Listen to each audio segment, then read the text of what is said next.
Hey Michelle, how you doing? Fine. How are you today? I'm doing good. I'm doing good. It's a nice day here, and I know you have a little bit of rain where you're at, but Yeah. yeah, I'm sure that will turn around. It'll be beautiful again. Hopefully. Yeah. So today's podcast guest is Michelle Benson. Michelle was on comedian roundtable podcast that did a little while ago, and I really I I really like comedians, and I like seeing the work they do, and what they come up with and what they talk about and how they engage with audiences. I've always been fascinated by it, and obviously I'm a fan of it because I like to laugh and go and see people. Um, so Michelle is another. I said it with the last guest I had, Sherry, but Michelle is extremely funny. She made me laugh. She has a really great way of just kind of, you go in for you go in for the joke, you go in for the what you want to say, and you're not hesitant, which I think is like the net death knell, as they say, for a comedian. If you're kind of like scared when you go someplace with something, and I really like that. I like that courageous, approach. So I don't want to talk too much because I want you to introduce yourself a little bit. Tell us, who you are. Let people who are listening, how you got into this, where you're at, and we go from there. Okay. Well, I'm Michelle Benson, originally from Patterson, New Jersey, born and raised. I now live in Douglasville, Georgia. I've been doing comedy 9 years now. I started by accident, actually. I went to support someone opening in a comedy room in our city. And I didn't know the young lady, but I had saw her perform previously, and she was funny. So I started following her on social media. And then when I recognized that she was going to be opening a room once a month, I wanted to support it. So, help her keep it open because we didn't have anywhere in the city to go have a good time, with comedy anymore. Hmm. We used to, but it had ended. So I had reached out to her on Facebook and told her I wanted to purchase some tickets from her. So she came to my house. I had just turned 50 years old that couple of months before that. So when she came to my house to bring the tickets, I I had told her I saw her previously and I thought she was very funny and talented. And I told her, I always wanted to try doing comedy, but I don't know. She said, "Well, what's stopping you?" I said, "I just turned 50 years old. I'm old, too old to be starting something like that now." So Hmm. she was like, "What?" She said, "Sit down." So I got in her car. We just talked for 15 minutes, just chatted a little bit. And she said, "I don't know you, but I can tell you have a gift from God, and I'm going to help you develop that gift." And I was like, "Well," she said, "You're going to do the open mic at that shop." I was like, "Oh," she said, "You could do it." So I was like, "Okay." Months passed before that show. I thought she forgot about me. So I go to the show with my daughter and my best friend. I bought 3 tickets. Went to the show. As soon as I walked in the door, she said, "Are you ready?" I was like, "You remember?" She said, "Of course I remember. How you want me to bring you up?" So I said, "Well, my name is Michelle Cookie Benson." She said, "Benson?" I said, "Yeah." She said, "Are you related to Gilbert Benson?" I said, "That's my father." She said, "Oh my God, I knew your father, when I was a little girl, they were friends with my mother, whatever, whatever." So when she brought me up that night, she brought me up in such a way that I felt like I was a star already, just because of my father. Because my Yeah. father is a jazz singer, so people know him from that. So when I got up there, I only had one joke. I said, "I live alone. I just turned 50, but I wake up every morning with 3 men, snap, crackle, and pop." That's the only joke I had. And people laughed. I was shocked. I didn't think nobody was gonna laugh. So then I had nothing else to say. And I had 5 minutes. I still had 4 minutes to come. My daughter had just moved back with me. I had downsized to a studio because my children all had moved out and, living their lives. But my one daughter had to move back. So I had to make accommodations for her. So when I looked over at her, I just started jokes that started coming out my mouth. I just was talking about her, talking about how she keep my house. I just was going on and on. Everybody was laughing so hard. So at the end of the night, the headliner was up when he got before he got off. He said, "I can't believe that's your first time ever being on stage. You got to keep going." So I kept going, and she helped me, and we built that room from the back of a bar to a whole ballroom. We had that Wow. room for 6 years. Six Wow. years. And we had some big names come, from our area, New York, New Jersey, Yeah. Connecticut area. Some big names, came through there to our room. They love to come there. Wow. That's amazing. Hmm So how do you what is it? I mean, obviously it's like you there's some people who were wanted to be actors and then they weren't getting the opportunities, so they needed some kind of outlet and they decided to do stand up. I've mentioned it previously, but there's people like Dennis Leary, John Leguizamo, to name a few. I mean, Eddie Murphy is another example. I don't know how long he struggled for, but um, what was it about the stand up, getting up there and talking in front of people that you appealed to you or made you say, oh, I really want to do this? Well, I've always been a lover of comedy. Mm, I used to listen to Red Fox albums. I used to sneak listen to those albums. LaWanda Page, Richard Pryor, Miles Mabley. I listened to those albums when I was younger. And then Eddie Murphy came out. I used to listen to him. And I always thought that I think I could, I always had in the back of my head that I think I could do this, but I just never acted on it.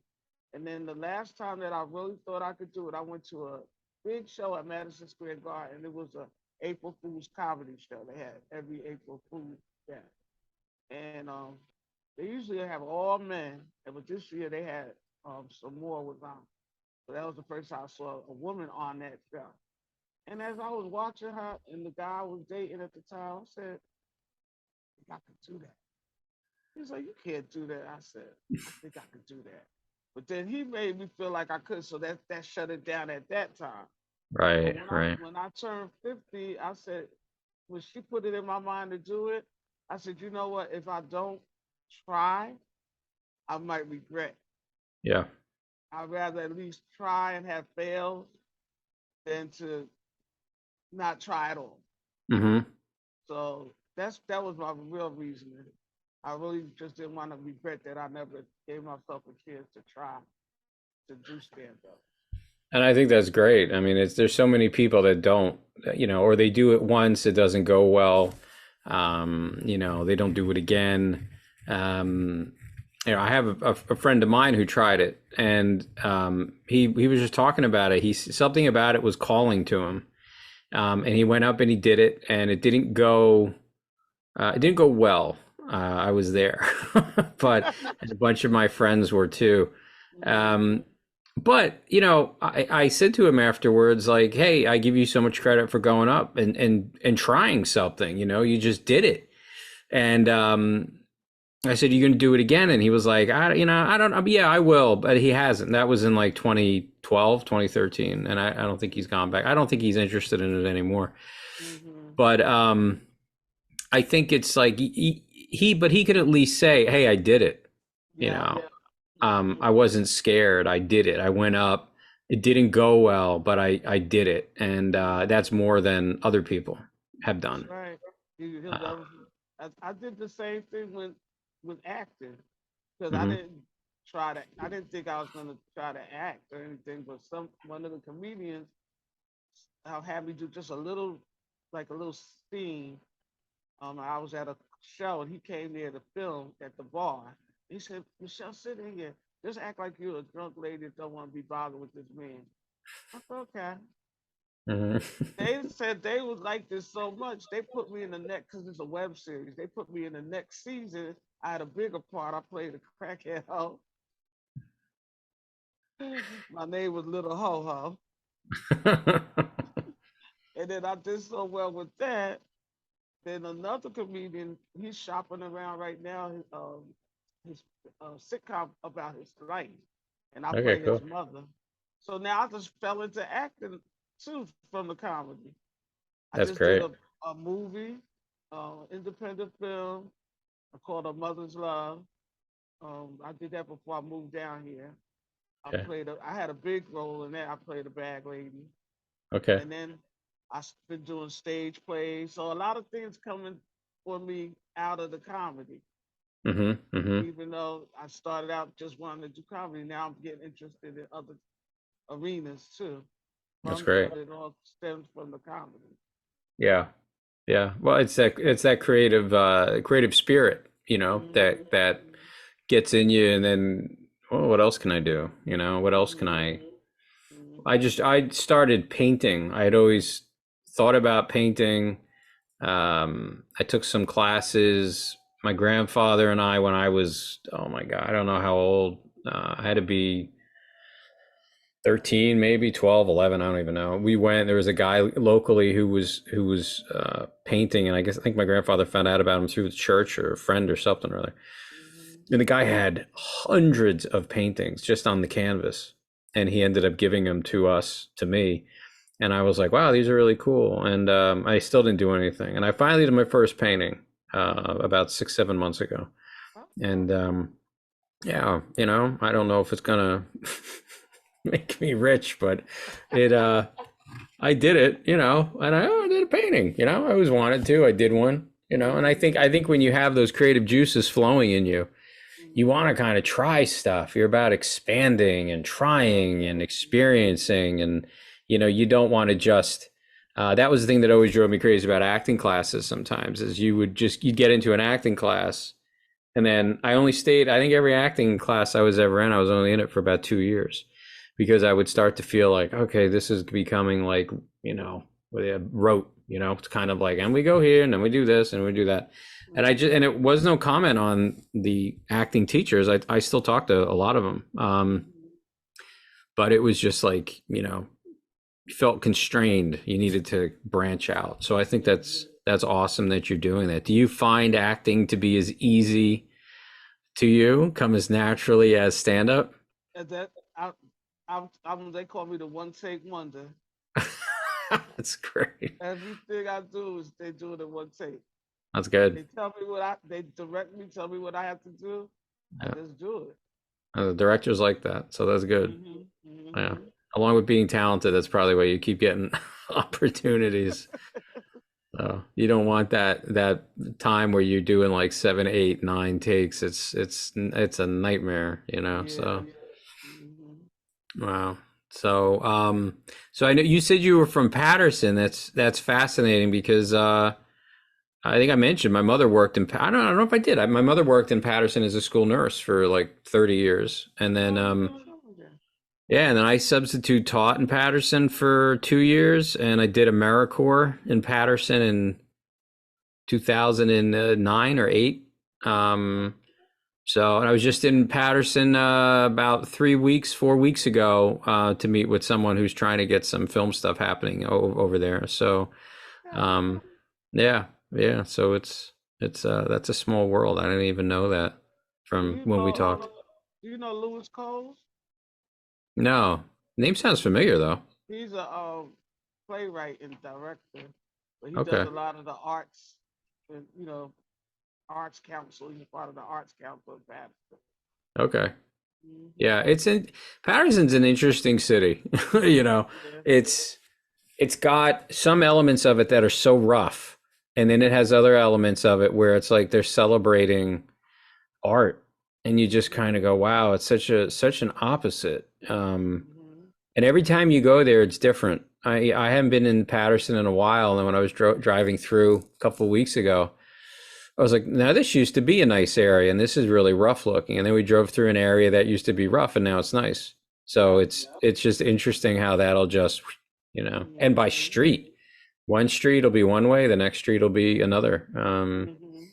So it's interesting. My wife and I lived in Union City for a little while. Okay. Um, and it was, you had some areas that were like that too. You didn't walk down that street, but you walked down that one, and Yeah. you know. So do you miss being up here and everything, or are Yes, you happy I where you're do. at? I do miss it. I miss it, but I'm getting used to down here. Like this Yeah, week was really important to me. 'Cause I got to connect with a lot of comedians. They had a lot of seminars, yeah, and this the lady who gives the conventions. Her name is Hope Flood. She's been a comedian. She's been in movies and everything. mm, Um, she befriended me, and I volunteer at the convention. So it's a great networking. It was a really good time. It was from Sunday to yesterday. mm. And then I got to perform last night at the Uptown Comedy Corner, which is a big club here in Georgia, in Okay, Atlanta. Yeah, that's that's great. like And the it, spot. That's like you want to perform, you gonna try to get in there. yeah, and you kicked ass, of course, I'm sure. Well, I'm gonna be honest, I did okay. Well, let's just say you kicked ass. They all say that's one thing about me. I'm honest. If I know I did kick ass, Yeah. oh, I said I kicked it. I killed it tonight. Last night I was like, I did all right. Everybody else said I did a great job, but I know what I could do. I'm my Yeah. hardest. I'm my hardest critic. I'm Yeah. my hardest critic. I really am, and I know what I could do. So Yeah. I wasn't happy with my performance last night. But it happens. You have some good sets, and then you have some not so good sets. Yeah. It's It true. happens. What was that? It happens. Oh yeah. No, it Every does. mhm. I did a play. I started acting, doing theater and plays, and started with community theater stuff, and then just kept working into other areas and whatnot. But um, I did this one where I had to do an English accent. It Mhm. was The King and I was playing this guy that comes in or whatever, and um, the I was getting the director was giving me one set of notes, and the choreographer, I had one dancing scene. I'm not a dancer. I'm a dancer when I'm drunk or I'm at a wedding. I'll be a great dancer. Don't expect me to remember like where to step and Uh-huh. sashay. It's not gonna happen. So I'm doing this dance, and that was the only interaction I had with the choreographer. Well, he's giving me all these other notes. Director's giving me all these other notes.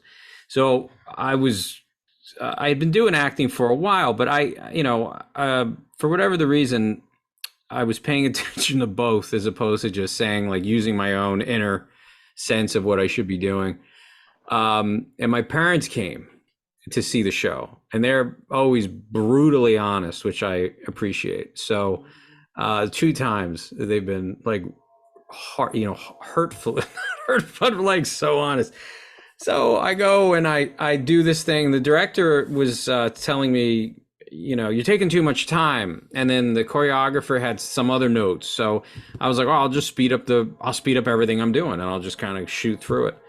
Um, so I go up to my parents and I said to them, "Hey, what'd you think?" My mom just looked at me. She's like, "That was horrible." I said, well, what, why? What happened? And she goes, did you? And I was like, no, I didn't feel right about it. Was it horrible? She goes, you've done a lot better. And I was like, ah. And then I like asked my dad, and it was pretty much the same thing.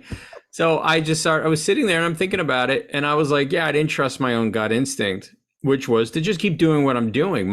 Their problem about time, because they had a choreography scene that was about, I think the choreography scene in that play is like 25 minutes, which is about 23 minutes too long. So it's like they were obsessed with this choreography scene. I was like, why don't you trim? Everyone's taking a nap during the choreography scene. So anyway, so they ended up, that. But then I did another show when I first started, and I had to sing, and I decided to sing to Nine Inch Nails on the way to the show, and blew blew out my voice, and I'm up there trying to sing A Partridge in a Pear Tree. I could not hit. I sounded like a smoker, you know. I just could not do anything. And my parents and my grandparents came, and you know, I that was another time. Hey, what'd you think? What did you do? That was terrible. What happened? And I was like, what do you mean? They're like, you couldn't hit a note, you know? And I was like, I was singing, you know, Nine Inch Nails before I don't even know what that is. Don't do that again. So, you know, so it's true. You really gotta have to, you know, follow your gut instincts with some of that stuff too, and you know, go from there. And that, you know, that actually brings me to my question I want to ask you. What is when you're up on stage in front of the mic, um, how are you like reading the crowd? How are you getting a sense of where to go? Who are these people? You know, how does that work for you? Because I'm fascinated by that. Well, how I do it is I try to come and scan the crowd before I go up anywhere.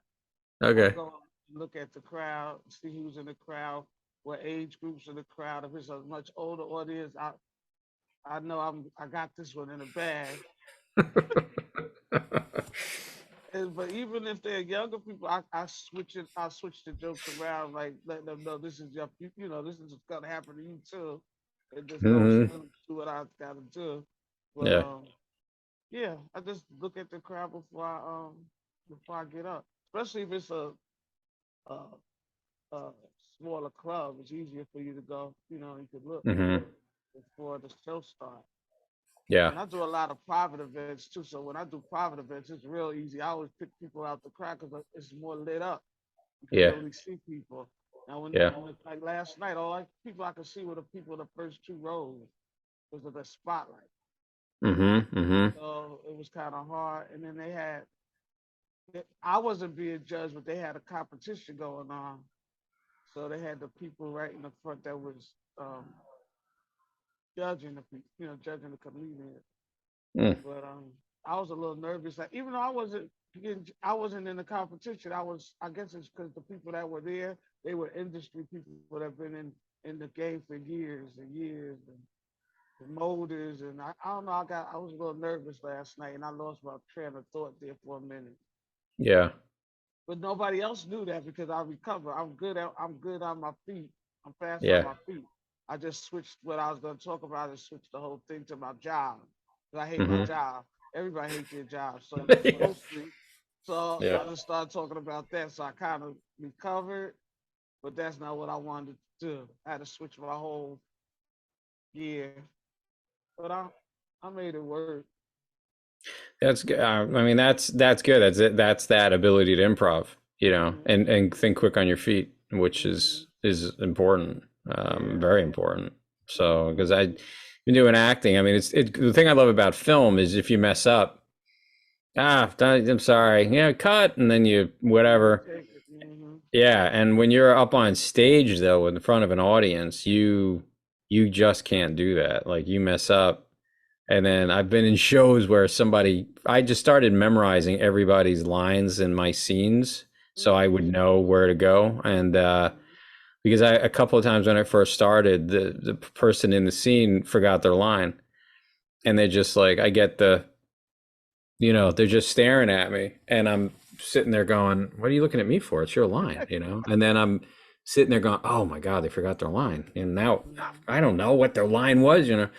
And Mm-hmm. then I did a play. I did the Fantastics at a community theater, and the guy that I was playing the boy, the younger guy in it. This was going back like 20 years ago, and the guy that was supposed to play my father dropped out. I don't know what happened to him, but he just like freaked out and dropped out of the play. So the director stepped in to play the part of my father, and he would forget every single line like in the rehearsals, and I'm like, oh, this isn't good. So I created exit points in the scenes. So, well, if he forgets his line here, I'm going to hop over to here. And then we're going to Mm-hmm. get to this song real quick so I can get the hell off the stage. And Mm-hmm. so I just started improving whole chunks of dialogue kind of indicating to him like, right, Dad, right, and right, yeah, yeah, yeah, yeah. And then get to the song, get off the stage, and then just leave it up to somebody else to deal with the next problem. But yeah, Mhm. it's so do you get a when you I mean, you said no one noticed Yeah, when nobody. you They don't know your set, so how yeah, they know I made a mistake? I know what I was supposed to do. yeah. They don't know, so Hmm. I went from what I was thinking about doing to just I just took one heartbeat, and then I just said talk about the job in my head, and then I started talking about my job. I only had 3 minutes, so it wasn't that long. Oh, that's good. Okay. But the jokes that I wanted to say would have hit better than those jokes to me. Yeah. Yeah. But I know now, so. I think what's interesting is I've noticed I was watching Bill Burr did a Colorado stand-up thing. Of course, Dave Chappelle. I just saw Jim Brewer did some stand-up comedy routine. Um, I think what's really interesting is how some of these people just use like the conversation approach now. Mm-hmm. Like Bill Burr will come in and he'll kind of get into these modes where he's just like attacking everybody. He gets into this state. Um, but there's moments where I notice he'll stop and it'll be quiet. And I'm like, well, did he forget what he wanted to say, or is he thinking about where he wants to go? And Chappelle just has this total, just, it's extraordinary. I I don't know. I mean, I'm not an expert. I'm not like a comedian historian. I Mm-hmm. don't know if there has ever been anybody who just has a conversation and just sits there and is one of the most chilled people on the freaking planet and Mm-hmm. just talks and brings it all together. I mean, it's really amazing. And Mm-hmm. I don't know. What are your feelings about it? I mean, do you see people who are able to do that conversation thing? Do you do that yourself? Um, I don't really do that, but he does. Dave Chappelle. There's another young man. I just found him. I can't think of his name right now, but he's really good at that. Mm, He talks about his childhood, but he's talking to the audience like like he having a conversation with them. yeah. And he's funny too. Alson something Sadiq is his name, but yeah. And there's another young man, another guy Did you ever watch the Carmichael show? No. It was a sitcom. It lasted a couple of seasons. But the young man who wrote that show, that was his show. He did a stand up, and he came out in his stand up. Yeah. Okay. And his was like he was just sitting on the stage, just with a light, sitting down, just like he was sitting out in his living room talking to his friends and family. Yeah. Yeah. It was just so it was so good to me. It was just Yeah. so good. Yeah. Yeah. Everybody had their different styles, but I'm noticing that style is coming out more. It is. I wonder if that is because people are kind of like so removed from each other with their phones and technology, and we have it's awesome. I mean, you and I have an ability to talk. You're all the way down in Georgia, I'm up in Jersey, Mm-hmm. and we're talking, and the quality isn't horrible. It doesn't look like we're trying to do a moon landing in 1969, but it's like, and the sound is pretty good, and you're on your phone too. I mean, that's the other thing. So, we have all this crazy technology, and I just wonder if people are lacking.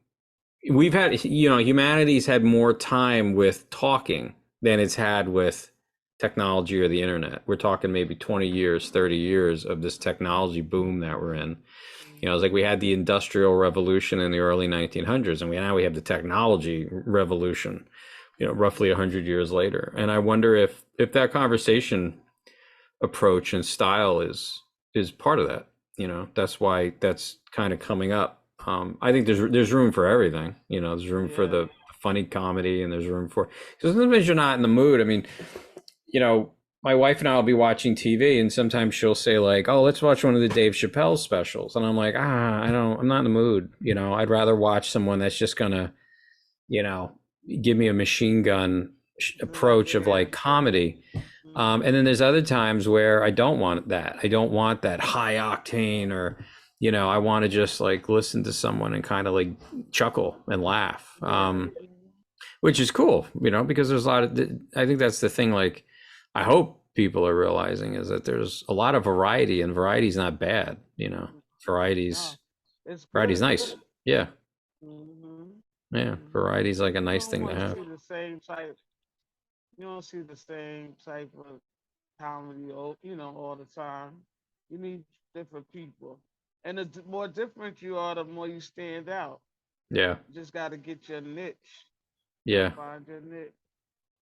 Well, it's like I was thinking about that.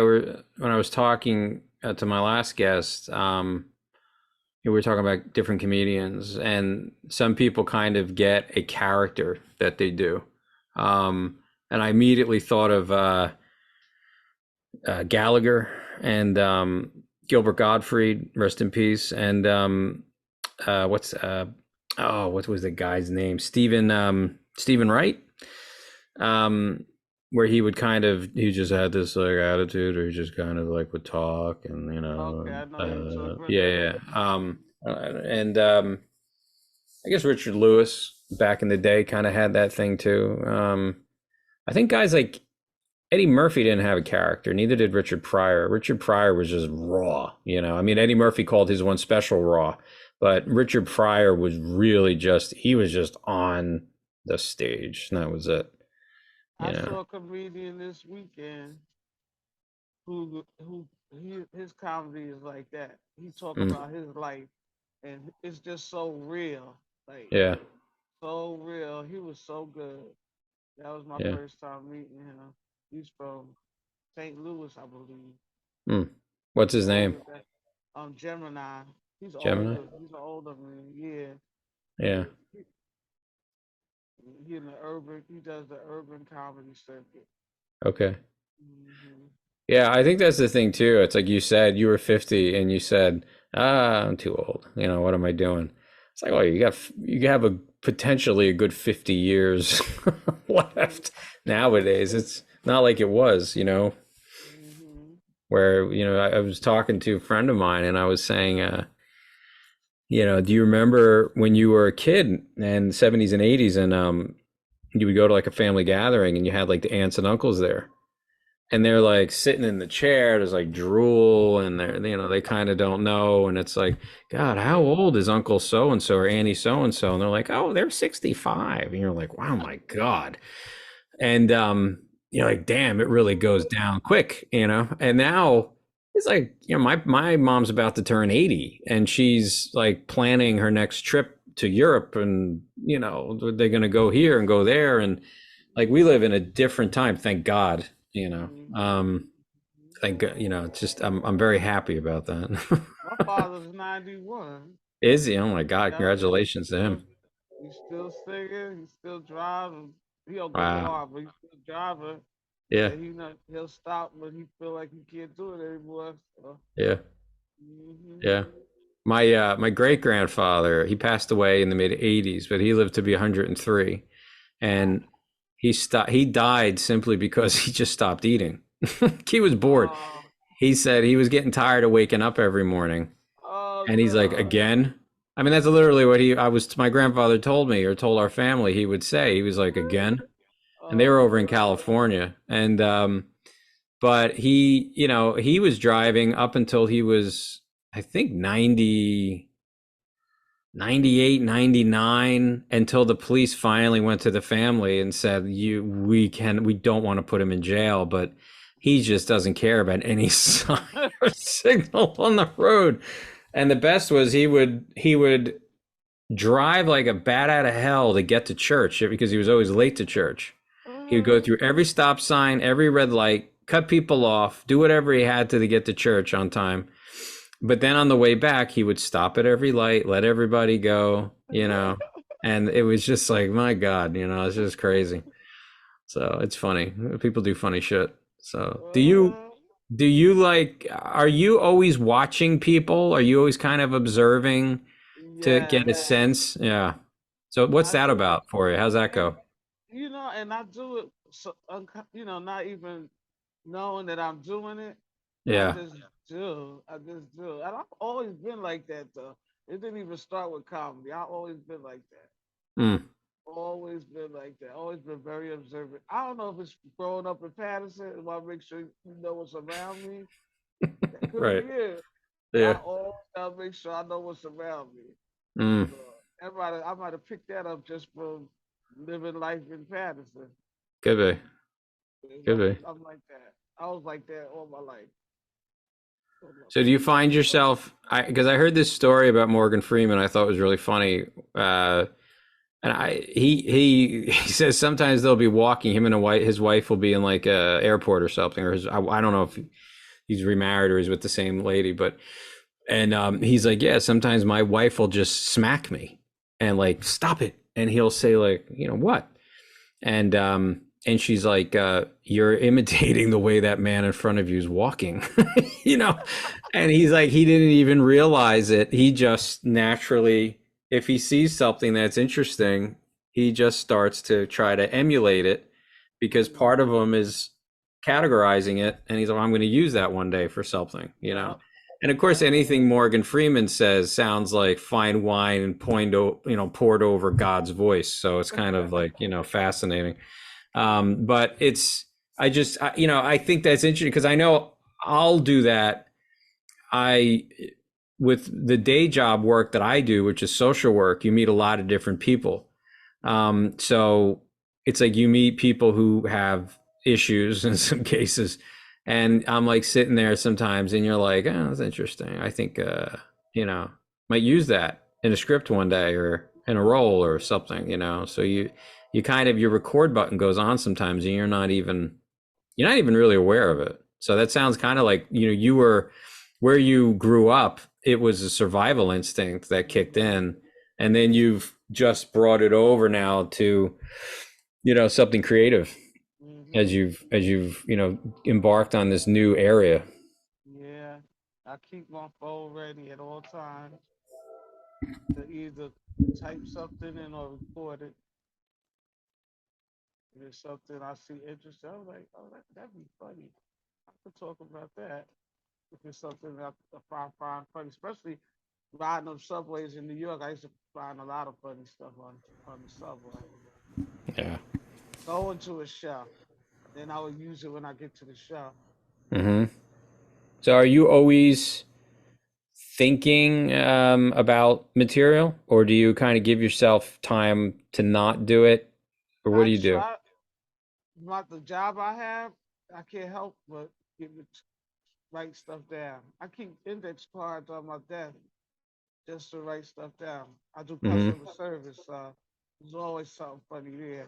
Even if I don't want to, it's always gonna be something. Yeah. Yeah.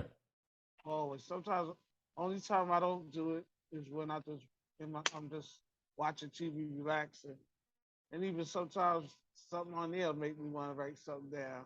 Hmm. Hmm.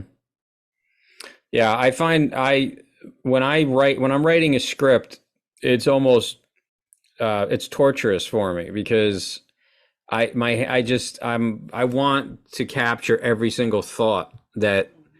comes in, and I'm sitting there texting myself stuff, doing a voice note if I'm afraid I'm not going to get it out quick enough, Mhm. emailing, and then I have to try. When I sit down to write, I'm like, oh, what did I send all my thoughts to? It's like some are on the text, some are on the email. And it's Mhm. funny because some things that I thought were like the most brilliant idea ever, I read them and I'm like, oh, that was horrible. I'm not putting that in. But in the moment, you know, seemed Yeah, like a good idea. that does happen because sometimes I'm like, okay, that's not that funny now. To me, Yeah. at Yeah. the moment it will be. Mm-hmm. Yeah. It's funny stuff. So do you ever feel stressed in that, or it doesn't bother you? What stress Coming having up writing. with, yeah, the Uh, ideas, writing stuff. no, I don't stress. I don't stress myself out over that. That's good. It's gonna come. If it's gonna come, it's gonna come. Yeah. Yeah. And I don't And like to force anything either, because if I force it, it's not funny. It gotta come natural. It gotta be something natural. That's why I keep everything about really about me and my what I'm going through Hmm. because that's not forced. This is really what's going on. I'm just trying to make it funny, tell the story funny to other people. Yeah. Well, that was the thing that I really liked was I felt like what you did was very personal. The bits that I saw that I watched of yours, it was very personal, and it was I felt like you were speaking about it from a place of your truth and your honesty.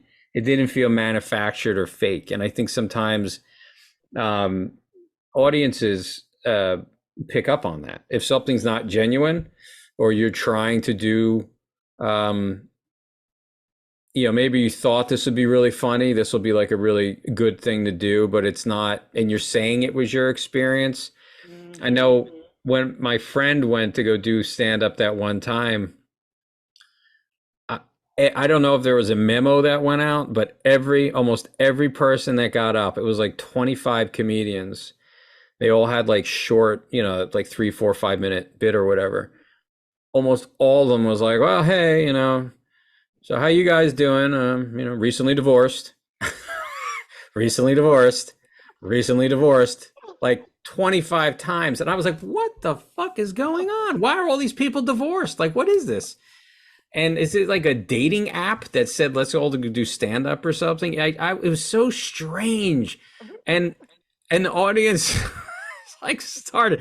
The audience becomes a comedy routine too because everyone's kind of bonding at that point, and people are kind of like, "Oh, recently divorced," and everyone it's kind of starts, and maybe that person number 24 that came up was actually recently divorced. I don't know. But I just was like, is this something that is like a gateway they feel, which will allow that people to relate to that? I don't know. I just thought I it was love so that. weird. Do you ever see that in what you do? They come up with recently Yeah, divorced. not recently divorced. It's too vulgar for me to say out here. They All talk right. about things that the men talk about women's body part. And some of the women talk about. Why do everybody have to talk about that? Yeah. That's I don't get that. And I tell some of the young ladies that like I met, I'm like, you don't have to curse. You don't have Yeah. to. You can say it in a different way, and it'll Hmm. still the meaning will still get there. You don't have to say it like that. Yeah. But I when they I do it first their way started, anyway. yeah. But when I Yeah. first started, I cursed a lot because I think I was nervous. Mm. And then my father came to the show, and he said, and I even apologized to him when I was on stage. I'm sorry. He's like, you don't have to curse, right? Yeah. Yeah. You're funny. You don't even have to curse. Take the cursing out and say the same thing. So then I started doing that, and then that's how I started getting a lot of clean shows. Mm. I Interesting.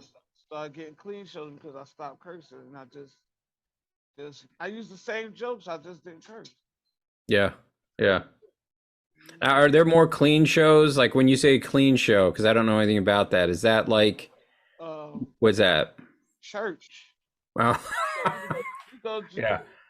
they they like comedy in church now, Really? That's interesting. I didn't know that. in, in Baptist churches. Uh-huh. Yeah, they Huh. like comedy now. All kind Interesting. of churches. They like comedy now. And you get paid pretty good if you could do clean comedy. That's why I was trying to tell people you can do clean comedy. You can make more money if you stop cursing. Yeah. That's really And, interesting. and you could get on national TV because you can't curse on regular television. Mm. So you do a stand up, you go for an audition for something on TV, you can't curse. So what you Yeah. gonna do? You might as well stop it now. So when you get to that point, you're already used to not doing it. Hmm. I remember watching like back in the day with late night before it was kind of unwatchable, but Letterman and Johnny Carson, Jay Leno, Conan O'Brien. I don't know if Conan O'Brien did it, but I know the other guys obviously did. They'd have the stand up, comedians come on. And I think Mm-hmm. Jimmy Fallon, I don't know, does Jimmy Fallon do that now and the other guys? I don't really don't know. I don't know. I don't think Yeah. so. I barely watch regular TV anymore. Yeah. Yeah, me too. I was watching. I watch streaming or YouTube. I Yeah, can't me stand regular too. TV. Me too. That's what I want. Yeah. But I remember you would see some people that you knew were dirtier comics, and they would get up and their routine seemed a little bit different. And it's interesting because they probably weren't used to like, oh, I have to censor Mhm. myself with everything. You know, this joke, I was used to the punchline of the swear, um, and then that's not there. Mhm. Because they can't do it. Yeah. Yeah. No, that's interesting. So what's next for you? What's your next plans?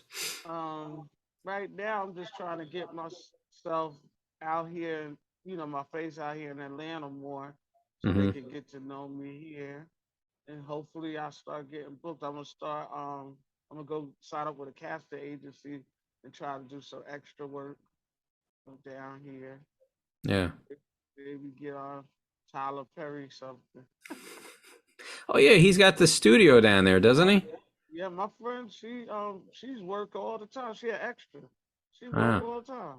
Wow. I always see her in his movies. I always see her because she's very tall. She stands out. I'm like, Yeah. oh, look at Annie over there. Look at Annie in the crowd.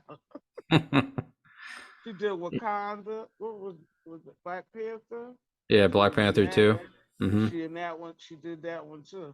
The second one Wow. too. Did they film that down in Georgia? Hmm. Okay. Okay. Wow. Yeah, Yep. because I think it wasn't Will Smith before he was slapping people. He was did he have like something he was doing down there too? I thought he was Um, making a movie or working on trying to do something with a studio. I don't remember, but I don't know. Well, Tyler Perry got a studio, and then they told me there's another studio further down south in hmm. Georgia. Further down, there's another studio that they have the sound stages down there. They do a lot of movies down there. Yeah, because I I'm gonna know. sign up with a cast. Yeah, I know Marvel, I think, was doing a lot of their stuff down in Georgia. Um, and Walking Dead, Georgia. Oh yeah. Um, Mm-hmm. that show Cobra Kai, which is the continuation of the Karate Kid movies. They film it in Georgia. And if you look, but it's supposed to take place in California. And if Mm-hmm. you look beyond the fake trees they put up, you see like all the leaves have changed or they've dropped off the trees. And it's like, guys, you have a budget, cover that up. My God, it's just like it takes. Remember one scene? He's like driving to Mr. Miyagi's. I don't know, have you ever seen the show? No. He's driving to Mr. Miyagi. Daniel is driving to Mr. Miyagi's tomb or cemetery or gravestone, and I'm like, it looks like fall on the East Coast. Like he's driving through leaves. They actually shot the leaves like flying off. And I don't think they have that in Southern California to the best of my geographic knowledge. And I just was like, God's lazy story. That's so lazy that they sweep them off the street and then have him drive by at least. But Mm-hmm. whatever. I guess they figured most people wouldn't even think of it. Mm-hmm. But see, So you have that eye because you're in the business, so you can see that. yeah, yeah. Yeah, I don't think anybody else even thinks of it. So, but that's part of our curse. Mm-hmm. you know, you sit Mm-hmm. and watch something and you start analyzing it too. It's not Mm-hmm. just being entertained anymore. So, Mm-hmm. That's true. That yeah. is very true. Well, I want to thank you for coming on. This was a great conversation. Yeah, thank you. I wanted to have you on after the roundtable, and you were great on that, and you're great to talk to. So I'm happy to Appreciate it. hear. You're welcome. I'm happy to hear your things are really kind of coming together for you down there too in Georgia. So that's great. Yes. Thank God. Absolutely. Yeah. So thank you again. And I'll talk to you soon. Okay, you take care. You too.